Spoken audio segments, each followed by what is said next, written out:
여러분 안녕하십니까? 여수 MBC 뉴스데스크입니다. 검은도를 찾을 예정이던 관광객들이 대거 예약을 취소했습니다. 여수시의 뱃값 지원 예산이 바닥난 탓인데요. 내년 선박람회를 앞두고 관광객 유치가 절실한데 예산 부담은 갈수록 커져 여수시의 고민이 깊어지고 있습니다. 최황지 기자입니다. 광복절 연휴였던 지난 16일. 주말인데도 검은도를 오가는 여객선엔 탑승객이 정원 400명 가운데 100명에 그쳤습니다. 불과 하루 전 400석이 모두 찼던 것과도 대조적입니다. 관광객들의 뱃값을 지원하는 예산이 소진되면서 예약 취소가 잇따른 겁니다. 15일 날 2만 원만 주고 가셨는데 16일에 이제 나오실 때 4만 원을 받아라고 하시면 또 항의 전화가 오죠. 여수와 검은도를 잇는 뱃길. 관광객들은 운임 4만 7천 원 가운데 2만 원을 여수시로부터 지원받습니다. 이 사업은 2년 전 1만 5천 명, 지난해 3만 명으로 이용객이 늘며 호응을 얻었습니다. 하지만 올해 상반기에만 2만 6천 명이 다녀가며 예산은 일찍 바닥났습니다. 예산 소진으로 여객선 반값 운임은 벽에 부딪혔고 덩달아 검은도 관광객도 줄어든 겁니다. 여객선 이용객이 줄어들면 치솟는 유류비와 인건비 등 안 그래도 적자인 상황이라 선사 측은 여수시에게 사업 유지를 요청했습니다. 현재까지 여행객들이 꾸준하게 오고 있는데 만약에 그게 없다고 한다면 선사도 불가피하게 운항하기가 어렵지 않을까. 여수시는 주민과 관광객들의 반발에 예산 4억 7천만 원을 투입했습니다. 당초 1억 원 규모였던 시 예산이 이번 증액 예산까지 포함해 9억 원까지 늘었습니다. 관광객 유치를 위한 선택이지만 재정 부담이 커지는 건 고민입니다. 최근에 계속해서 관광객들이 늘어나는 상황, 그리고 우리 검은도라는 그런 대표적인 상징성, 이런 것들 여러 가지 고려를 해서 저희가 이 사업을 중단하지 않고. 벌써 올해만 2차례 예산이 소진된 상황. 일각에선 즉흥적 대응이 반복되고 있다며 우려하는 목소리도 나옵니다. 문제가 생길 때마다 우리가 그냥 즉흥적인 대응이 아니고 해상교통기금을 통해 가지고 여수가 선제적으로 움직이지 않으면 지금으로서는 수익성이 떨어지고. 국토일각 먼섬에 포함된 검은도, 내년부턴 정부의 체계적인 지원을 받게 됩니다. 여수시는 해당 법을 근거로 내년부터 해양수산부에 항로 지원 예산을 요청할 계획입니다. MBC 뉴스 최황지입니다. 여수 식당들에 대한 점검 결과 3곳 가운데 1곳꼴로 지적사항이 나왔습니다. 여수시는 지난 11일부터 관내 3,800여 곳의 음식점을 대상으로 위생 상태 등을 점검한 결과 34.5%에 해당하는 1,300여 곳이 부적합 판정을 받았다고 밝혔습니다. 내용별로는 위생복이나 모자, 마스크 미착용이 784곳으로 가장 많았고 종사자 건강진단 미실시 256곳, 식사공간 청결불량 203곳으로 뒤를 이었습니다. 여수시는 부적합 판정을 받은 식당을 대상으로 2차 점검을 진행한 뒤 지적사항이 개선되지 않았을 경우 행정처분을 내릴 계획이라고 밝혔습니다. 여수시청 소속 공무원들이 초과 근무 수당을 부정하게 수령한 혐의로 검찰에 넘겨졌습니다. 여수경찰서에 따르면 여수시청 소속 공무원 15명은 최근 3년간 근무 시간을 허위로 입력하고 최대 수십만 원의 수당을 챙긴 혐의를 받고 있습니다. 경찰 조사 결과 해당 공무원들은 전부 혐의를 인정한 것으로 나타났습니다. 이에 앞서 여수시청 감사관실은 자체 감사를 벌여 부정수급 실태를 확인했지만 경찰의 자료 요청을 거절했고 경찰은 압수수색을 통해 해당 자료를 입수했습니다. 새 정부의 공약인 북극항로의 개척을 위한 국내 거점 항만으로 부산항과 함께 여수 광양항이 주목받고 있습니다. 하지만 여수 광양항이 북극항로의 국내 거점 항만으로 성공적으로 자리매김할 수 있기 위해서는 해결해야 할 과제가 많습니다. 김주희 기자입니다. 지구온난화의 영향으로 새롭게 주목받고 있는 아시아에서 유럽, 북미를 연결하는 해상 운송 항로인 북극항로. 기존 수에즈 운하 항로에 비해 아시아와 유럽 간 항해 거리가 최대 30에서 40%나 단축되고 이에 따른 물류 비용 절감 등 효과도 큽니다. 이 북극항로의 국내 거점으로 여수 광양항이 주목받고 있습니다. 벌코 화물에 특화된 항만이어서 북극 항로와 산업 구조적 연계성이 크기 때문입니다. 이와 함께 컨테이너 중심의 부산항과 차별성도 갖고 있어 상호 보완적 역할 분담이 가능합니다. 정부 차원에서 북극 항로의 개척을 위해 부산항과 함께 여수 광양항을 국내 거점으로 육성하자는 신양항 체제 구축안이 유력 검토되고 있는 이유입니다. 부산 같으면은 컨테이너 중심, 여수 광양항 같은 경우에는 이제 그 산업 특성을 고려해서 석유화학과 철강을 아우르는 북극 항로 거점 항만으로 개발한다고 천명한 바 있습니다. 여수 광양항은 북극 항로의 국내 거점 항만으로 경쟁력이 크지만 아직 풀어가야 할 과제들도 적지 않습니다. 가장 먼저 북극 항로를 이용하게 될 대형 선박의 그린 연료 공급 기지화 사업부터 확대 추진돼야 합니다. 이를 위해 우선적으로 여수 광양항 인근 정박지를 LNG 벙커링 거점 수역으로 지정받아야 합니다. 오는 2028년까지 LNG 벙커링 용량도 193만 제곱미터 규모로 확대될 계획인데 여기에 더해 추가 LNG 관련 인프라 확대 구축도 필요합니다. 이와 함께 북극 항로 연구개발, 운항 지원, 동양 정보 제공 등을 위한 동북아 북극 항로 지원센터의 구축도 시급합니다. 또한 갈수록 선박이 대형화하는 추세 속에서 항로 수임을 추가로 확보하고 항로의 폭도 넓혀야 합니다. 17m, 18m 이상은 준설을 해야지만 광양항이 북극 항로 시대에 대비해서 원활하게 이루어질 수 있고 현재는 한 500m 정도의 그 항로 폭을 최소한 700m 이상은 확장을 해야지 되지 않을까 하는 생각을 갖고 있습니다. 원유와 철강 제품 등 벌크 화물로 특화된 항만 여수 광양항. 산적항 과제들을 성공적으로 풀어내고 부산항과 함께 신투포트 시스템을 성공적으로 작동시킴으로써 북극 항로 시대의 세계 해운 물류 시장을 주도해 나갈 수 있을지 주목됩니다. MBC 뉴스 김주입니다.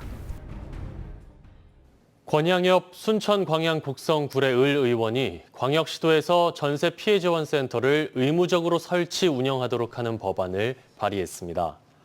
전세 피해 지원 센터 의무 설치법에 따르면 광역시도는 전세 피해 지원 센터를 반드시 설치해 운영해야 하고 정부는 이를 위해 행정 재정적 뒷받침을 할 수 있습니다. 권 의원은 현재 서울과 경기 등 6곳의 지자체가 운영하는 센터가 있지만 전세 피해 건수가 1000여 건 이상 발생한 전남에는 설치되지 않았다며 지역 간 형평성을 확보해야 한다고 강조했습니다. 최근 순천에서 산업재해가 잇따라 발생한 가운데 순천시가 관내 사업장에 대한 특별 안전 점검에 들어갔습니다.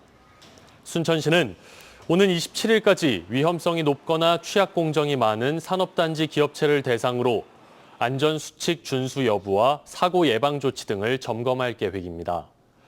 한편 순천시와 산단협의회, 상공회의소 등 관계기관은 오늘 긴급 대책회의를 열고 산업재해 재발 방지 방안을 논의했습니다. 순천 역전거리 주변으로 환경 개선 공사가 한창입니다. 공사가 그런데 예정보다 늦어지는 데다 설명을 듣지 못한 상인들도 있어 불편하다는 목소리가 커지고 있습니다. 유민호 기자입니다. 순천역 앞 거리입니다. 땅을 파내 도로와 배수관을 정비하는 공사가 한창입니다. 가게가 밀집한 거리 곳곳에 출입을 통제하는 줄이 쳐졌습니다. 순천시는 역세권 특화거리 조성을 위해 지난 6월 공사에 들어갔습니다. 원래 5월 착공 예정이었는데 한전 지중화와 시 상수도 공사가 겹치며 기간이 뒤로 밀렸습니다. 길어진 공사에 상인들은 통행과 고객 주차가 몇 달째 어려워지면서 매출이 크게 감소했다고 주장합니다. 여기는 어르신들이 많으시는데 교통이 불편하니까 또 안 찾아주시니까 여기 매출에도 큰 영향이 좀 있는 것 같습니다. 일부 상인은 착공 전 어떤 알림도 받지 못했습니다. 안전대책과 정확한 공사 안내를 요구하자 뒤늦게 하나씩 조치가 이뤄졌다고 말합니다. 펜스에 안전등이 없다라고 한 거에 대해서 휴대용이나마 설치를 하긴 했지만 아직까지도 좀 접근함에 있어 그리고 통행함에 있어 위험한 건 사실입니다.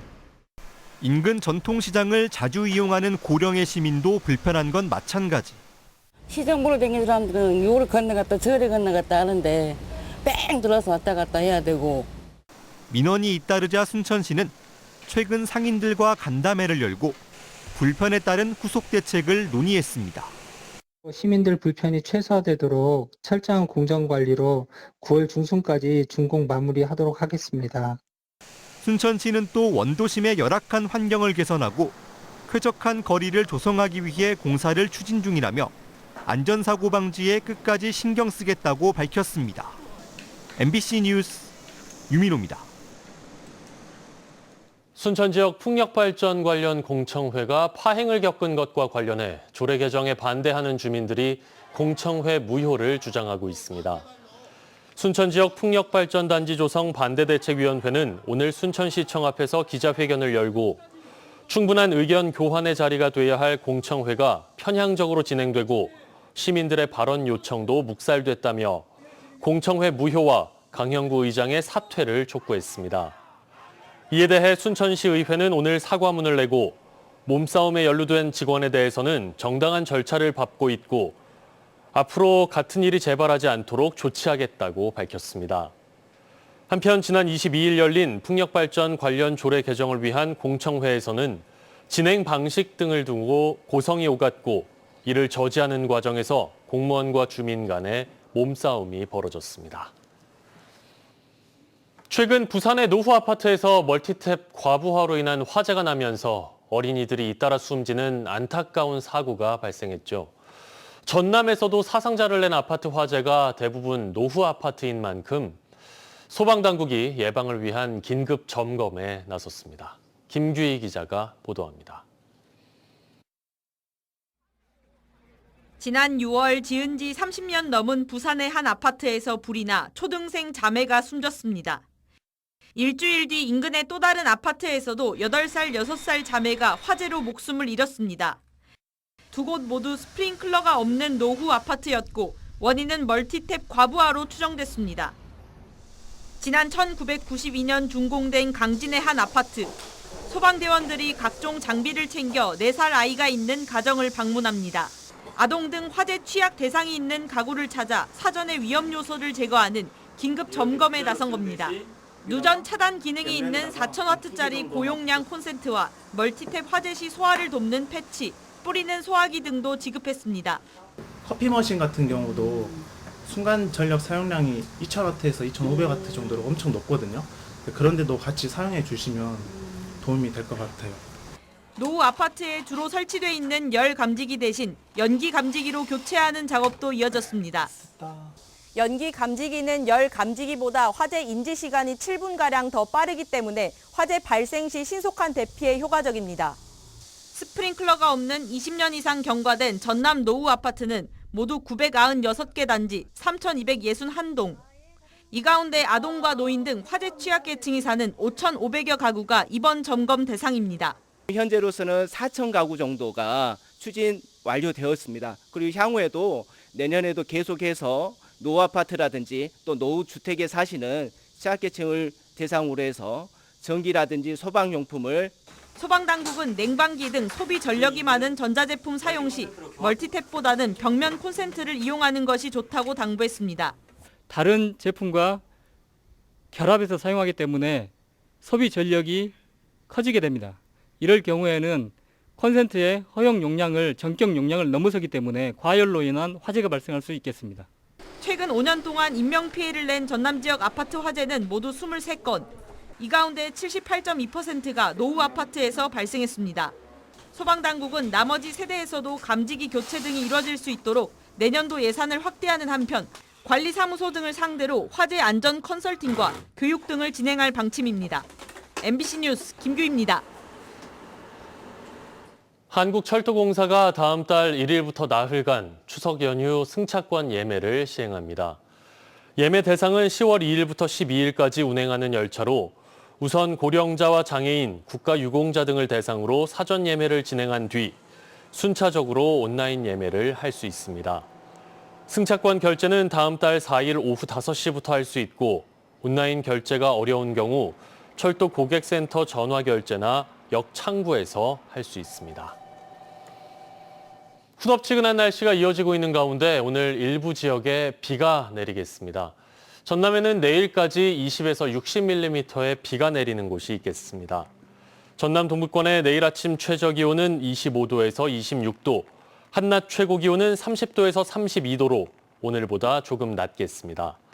바다의 물결은 남해서부 앞바다에서 1에서 2m, 먼 바다에서 0.5에서 1.5m로 잔잔하게 일겠습니다. 비가 내리면서 폭염특보는 일부 완화되겠지만 체감 온도가 33도까지 오르는 무더위는 당분간 이어지겠습니다. 최근 전남 지역 코로나19 환자 발생이 꾸준히 늘면서 방역당국이 재유행 대비 선제 대응을 강화하고 있습니다. 전남도에 따르면 최근 코로나19 표본 감시 결과 도내 발생이 주간 1명에서 3명, 6명, 16명으로 3주 연속 증가세를 보이고 있다고 밝혔습니다.